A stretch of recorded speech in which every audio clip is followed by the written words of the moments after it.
சென்னையில் அதிமுக மாவட்ட பொறுப்பாளர்களுடன் கட்சியின் பொதுச் செயலாளர் எடப்பாடி பழனிசாமி ஆலோசனை மேற்கொண்டு வருகிறார். கூடுதல் விவரங்களை செய்தியாளர் ராஜகுமரன் வழங்க கேட்கலாம். ராஜகுமரன், வணக்கம். விவரங்கள் பதிவு பண்ணலாம்.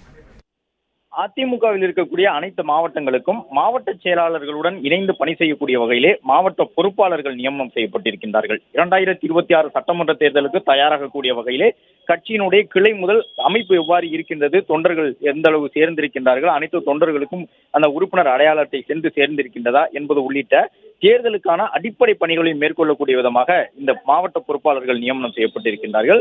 அவர்கள் உடனான முதல் ஆலோசனை கூட்டம் தற்பொழுது ராயப்பேட்டை எம்ஜிஆர் மாளிகையில் நடைபெறுகின்றது. அதிமுக பொதுச் செயலாளர் எடப்பாடி பழனிசாமி தலைமையில் நடைபெறக்கூடிய இந்த ஆலோசனை கூட்டத்தில் இதில் நிறைய பேர் இளைஞர்களாக இருக்கின்றார்கள். தகவல் தொழில்நுட்ப அணி உள்ளிட்ட பிரிவுகளை சார்ந்த இளைஞர்களாக இருக்கின்றார்கள்.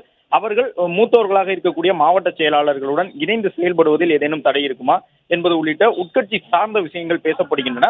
மேலும் மாவட்ட செயலாளர்களுடன் இணைந்து தேர்தல் பணியாற்றும் பொழுது கவனத்தில் கொள்ள வேண்டிய விஷயங்கள் தொடர்பாகவும் அவர்களுக்கு எதிர்க்கட்சி தலைவரும் அதிமுக பொதுச் செயலாளருமான எடப்பாடி பழனிசாமி ஆலோசனைகளை வழங்கி வருகின்றார்.